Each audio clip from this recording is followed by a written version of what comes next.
नमस्कार दोस्तों, एक बार फिर से स्वागत है आपका आपका अपने the moral education YouTube channel में। आज हम देखने जा रहे हैं जो शिक्षक भर्ती प्रक्रिया चल रही थी, उसमें 40% और 50% का जो मामला चल रहा था, उसमें याचिका लगाई थी, ठीक है ना? कुछ स्टूडेंटों ने, तो इसमें विद्यार्थियों की जीत हुई है, स्टूडेंटों की जीत हुई है। कोर्ट ने यह मान्य कर लिया है। क्या था पूरा प्रकरण, हम देखते हैं। 2018 में पास करने के लिए 50% SC/ST के लिए, ठीक है, और 60% जनरल ओबीसी के लिए अंक निर्धारित किए गए थे। लेकिन अब इन्होंने क्या किया, 40 और 50% मान्य कर दिए। मुख्य पेपर में 40 और 50% मान्य कर दिए। लेकिन 2018 वाले फॉर्म डाल सकते थे, लेकिन उस समय क्या था, 50% SC और ST के लिए था, और आपका 60% जनरल और ओबीसी के लिए था। लेकिन अब 40% हो गया है, तो फिर याचिका लगाई गई थी कि जो 2018 में जिनके 40 और 50% अंक हैं, उन्हें भी मुख्य परीक्षा में बैठने का मौका दिया जाना चाहिए। तो ये पूरा प्रकरण था। तो इसमें जो याचिका जो अपनी दायर की गई थी, उसमें जो आदेश दिया गया है, उससे क्या होगा कि हम 2018 के जो पास वाले हैं, उन्हें पेपर, जो अभी पेपर हुआ था, उसमें फेल हो या पास हो या नहीं दिया हो पेपर, लेकिन अगर वो 2018 में इस नियम के तहत पास हैं, तो मुख्य परीक्षा में वो बैठ सकते हैं। हम संपूर्ण जानकारी देखेंगे इसके बारे में। तो ये रहा वो आपका आदेश। सबसे पहले हम आपको आदेश दिखाते हैं। ये रहा आपका आदेश। आदेश बड़ा है, लेकिन जो मोस्ट बात है वो हम पढ़ने जा रहे हैं। Allow to participate in the selection पर, से जो अलाउ किया जाता है कि जिन्होंने पार्टिसिपेट किया था इन द सिलेक्शन के लिए, कि सिलेक्शन किया जाना चाहिए, और जो इस प्रोसेस में शामिल हुए थे, जो प्रोसेस प्रोसेस शामिल हुए थे, प्रोविजनल, उनके लिए प्रोविजनल किया जाता है। अब इसके लिए हम थोड़ा सा हिंदी में देखते हैं, ठीक है? तो हिंदी में हम पाते हैं इसके लिए कि ये लिखा है आपका, थोड़ा सा, अगर हम आपको आदेश की मोस्ट बात बताएं, तो ये आपको आदेश की मोस्ट बात है, यहाँ पे लिखा है। याचिकाकर्ताओं को अनुमति दी जाएगी चयन प्रक्रिया में अंतरिम रूप से भाग लेने के लिए। किसके लिए दी जाएगी? याचिकाकर्ताओं को दी जाएगी। किसके लिए? याचिकाकर्ताओं को दी जाएगी, जिन्होंने याचिका दायर की गई थी, उनके लिए ये दी जाएगी, क्योंकि इसमें ऑल या सभी नहीं लिखा है।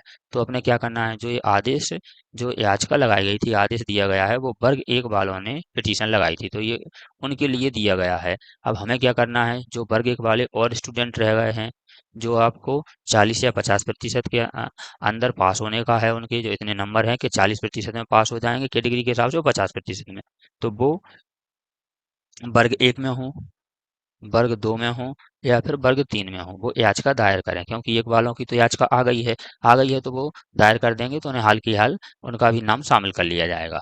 अब वर्ग दो और तीन वालों के लिए क्या है, एक वालों के लिए तो आ गया, तो दो और तीन वालों के लिए क्या है कि कोर्ट जब भी आदेश देता है, तो या तो वह स्वयं उस आदेश को खत्म ना कर दे, तब तक खत्म नहीं होता, या उसके विपक्ष में दूसरा आदेश ना लाया जाए, तब तक खत्म नहीं होता। एक बार उन्होंने कह दिया कि वर्ग एक में 40% और 50% मान किया गया है, तो हम वर्ग दो वाले और वर्ग तीन वाले भी याचिका दायर करेंगे, तो हमारे लिए भी ये आदेश जारी किया जाएगा कि वर्ग दो में और वर्ग तीन में भी ये वाला 40% और 50% वाला मान्य किया जाना चाहिए। तो वर्ग एक दो तीन में जो शेष अभ्यर्थी रह गए थे, वो अब याचिका लगाएंगे, वो अब पिटीशन लगाएंगे, ठीक है?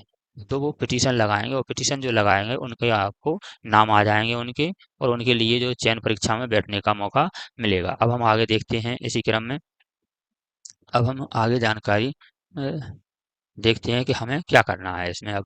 तो हमें क्या करना है, सबसे पहले हमने आपको बता दिया कि सबसे पहले आपको याचिका लगाना है।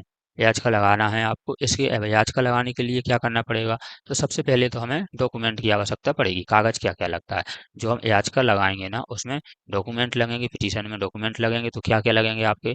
अ, तो सबसे पहले लगेगा आपका फार्म।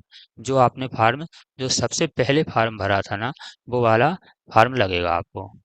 वो वाला फॉर्म लगेगा। इसके बाद आपका एडमिट कार्ड जिससे आपने पेपर दिया था, वो एडमिट कार्ड।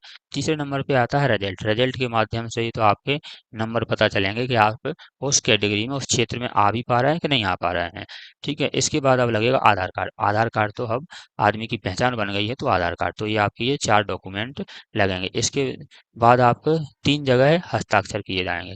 अब आप ऐसा मत करना कि आपने कहा कि कौन परेशान हो और किसी दोस्त को पैसे दे दिए और हस्ताक्षर करा लिए।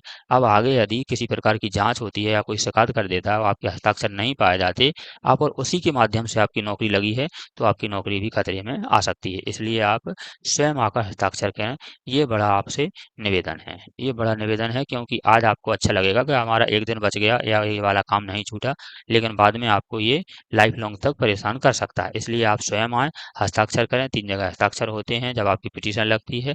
तो आप सभी से निवेदन है, वर्ग 1 वालों से जिन्होंने पिटीशन अभी नहीं लगा पाई थी, ठीक है ना? वर्ग 2 वाले और वर्ग 3 वाले, तो ये अभी सभी पिटीशन लगाएँगे। जो पिटीशन लगाएगा उनका आदेश जा